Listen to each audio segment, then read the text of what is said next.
umaga sa inyong lahat. Sa ngayon i-update ko lang kayo dito sa garden natin at medyo magtatanim din ako eh. Napakita ko sa inyo yung mga ginagawa ko ngayon.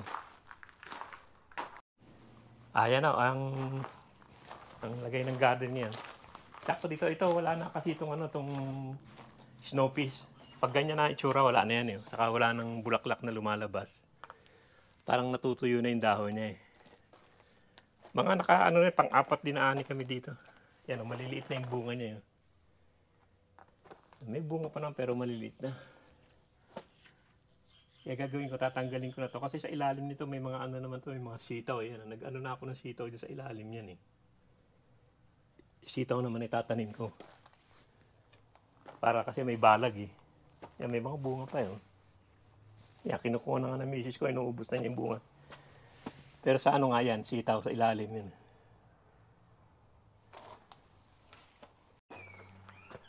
So yan, uubusin na lahat. Kasi tatanggalin na rin naman talaga to. Kahit na maliit, pati maliit, kunin mo na. Wala, bubunutin ko na yan eh. Ayun sa ibabaw, meron pa. Ayun. Yan. Uubusin na to at wala na naman, wala na kasabay na bulaklak yan eh. Ito, itong mga nandito, tanggalin mo na rin. Tanggalin na lahat. Ayun pa, dahil para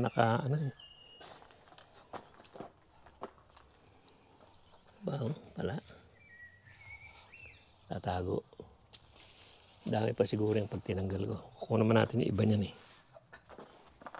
Dito. Yan o. Pati maliit, kunin mo na. Yan, tapos dito naman, naglagay din ako ng mga talbos ng kamote. Kasi bakante naman yung lugar na yan.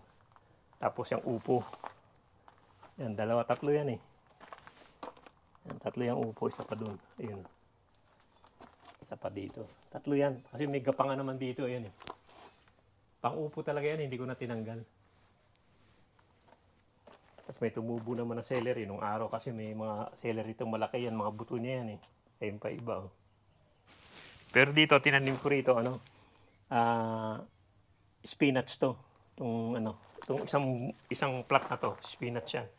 Okay naman siya. Tumutubo na yun. Marami na yun. Yan ang spinach. Dito sa kabila, naman to? Yan, dito naman, kamatis naman. Yan, puro kamatis naman to, itong plat na to. Bali dito, ilang plat yan eh? 1, 2, 3, 4, 5, 5 plat yan eh. Yan, dito kamatis naman. Tapos dito sa tabi, kasi may balag din yan, nilagyan ko rin ng sitaw yan. Yung isang upo, tapos puro sitaw din yan. Titingnan natin kung makaka-harvest tayo ng marami sitaw ngayon. Tapos dito sa loob nga, kamatis. Medyo malaki-laki na siya. Yan yung kamatis dyan. Dito sa kabila naman, pechay. Pero yung banda dyan, hindi masyado tumubo. Ito tutubo rin yan later on, pero dito yung tumubo yan. Yan, pechay yan. Ko na, i-replant ko na lang yan pag medyo lumaki ng konti. Mapupuno naman yan. Yan, dito, spinach. Tapos dito, pechay. Tapos kamatis, saka sitaw. Dito ganun din, nilagyan ko ng sitaw dun sa gilid yan. Kasi lalagyan ko ng balag yan dyan eh. Yan, cross na yan. Para gumapang sila dyan sa taas. Sambuo din yung sitaw. Sa loob nito mga kamuting baging yan. Kasi masarap yung talbos ng kamote kaya marami-rami kong tinanim yan eh. Ayan. Dito yung orchid para namang malungkot eh. Ewan ko ba? Ginawa ko na lahat eh. Kami sakit siguro eh. Yung wala pa. Yung gabi. Ngayon pa lang. Marami ring namatay. Pero mabubuhay naman iba yun. Dami naman yan.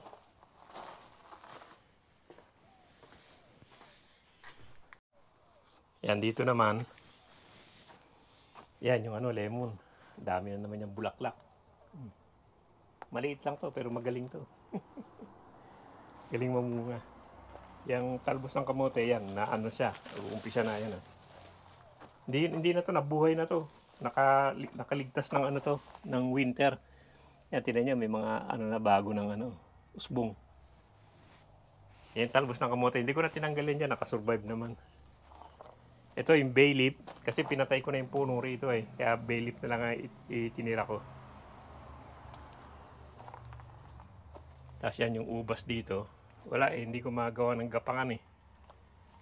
Siguro, ewan ko kung mamumunga, pero binayaan ko na lang siya. Sa ilalim niya may kamote yan. Kasi malaki-laki pa naman dito eh. Para gapangan yung talbos ng kamote ba. Kamoting baging yan. Yan, dito tatanggalin na rin to. Itong mga ano na to. Yan, tatanggalin na rin to. Itong mga ano na yan, mga snow peas. Pero marami siyang bunga oh. Pero last na niya yan. Kasi wala nang bulaklak eh. Saka namumuti na siya eh. Yan, marami pa sa loob oh. Ang dami pa dun sa loob eh. Pero last na bunga na niya yan palagay ko. Wala nang bulaklak eh. Snow peas. Tapos sa ilalim niya meron din akong ano, sitaw nandin. Yan, puro sitaw yan. Puro sitaw yan sa ilalim. Yan, sa loob niya. Tapos dito yung ano, yung sili. Yan, mga sili, maanghang daw yan. Yan, nagtanim pa ako ng mga may binhi pa kasi akong upo, kaya itinanim ko na rin dito. Yan, kukunin na rin lahat dito. Wala na eh. Pero madami pa yan. Sa likod. Teka, ako na kukuha sa likod. Hindi na, anin ko na lang. Hindi na naman iyaan yan. Tanga na, ano pa? Pati sa likod, dami pa sa likod yun. Wala na naman siyang kasunod na bulaklak kasi. Kaya wala na yan eh.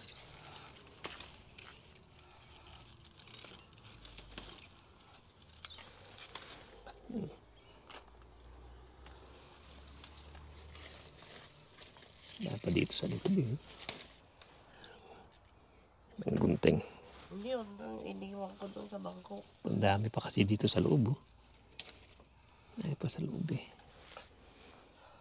Teka, kuha muna ako ng ano. Gunting. Yan, nagtanim na din ako ng upo dyan. Binhi. Matagal ko ng upo yan, yung malalaki yan eh. Yan, dito ano naman. Ganun din, mga sitaw din yung gilid. Kasi bala ko yung buo na yan, lalagyan ko ng ano yan eh. Yung haba na yan. Lalagyan ko ng balag.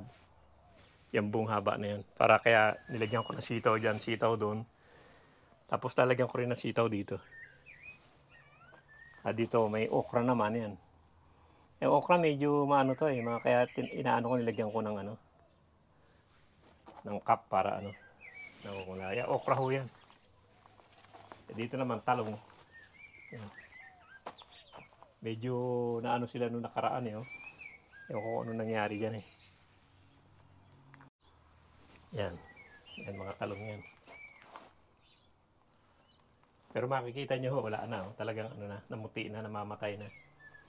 Yung mga bunga pa naman, dami pa yan. Sa ilalim, ang dami pa niya. Oh. Pero last na yan. Last na ng sitchar yan. Ano na siya, yung nalalanta na. Kasi mainit na eh. Sa ilalim, daming bunga eh. Oh. Yan. Kasi nalalanta na siya eh. Yan, ganyan. Sige, naiinitan na eh. Yan, dito naman yung, ano, yung persimmon. Yan, namunga na siya. Bulaklak pa lang yan. Dami naman siyang bulaklak. Oh. Matagal ang bunga niya. 5 buwan yan. 5 buwan yata yan. Bago magalaw. Dami niyang bulaklak. Yan, dami niyang bulaklak. Oh. Eh dito ganon, talong pa rin na tinanim ko rito. Doon, talong, okra talong, tapos talong ulit dito. Kasi may bakante pa naman. Ilan din niya, 6 yata silang ano dyan.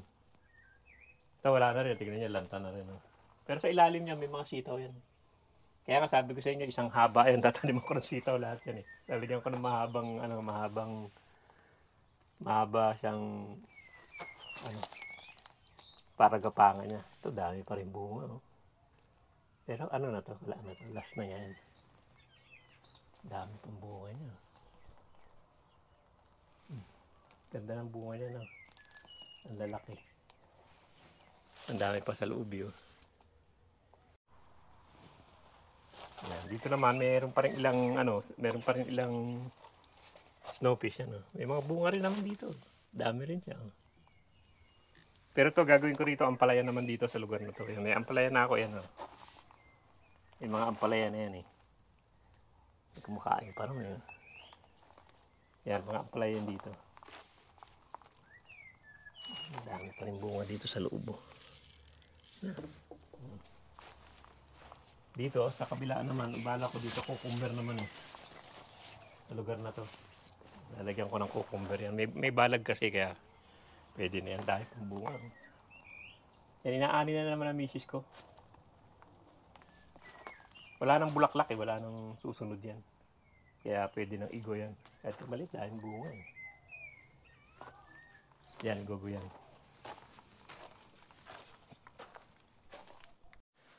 Yan o yung huling ani nung snowfish, marami rin. Dami rin yung huling niya, huling bunga niya. Tagal-tagal din kainan to na snowfish. Ayan o. Huling na yan, huling bunga na niya. Yan o, hanggang dito na lang yung update natin sa garden natin at pinakita ko lang sa inyo yung mga nangyayari dito. Kaya nga yan ang balak ko. Itong buong gilid na to, lalagyan ko ng balag yan. Kaya marami kong tinanim na mga sitaw-sitaw dyan. Talong, okra, para may gulay. Doon ang palaya doon sa dulo. Saka dito cucumber siguro sa na yan. Yan o. Yan o yung update sa garden natin ngayon. At nakapagtanim na naman ako at tatanggalin ko na lang yung snowfish at okay na. Yan o, sige o. Maraming salamat sa panonood. Sana huwag kayo magsawang manood sa pinakikita ko sa inyo. Thank you. Yung ubas talagang yun. Dapat magandang balag.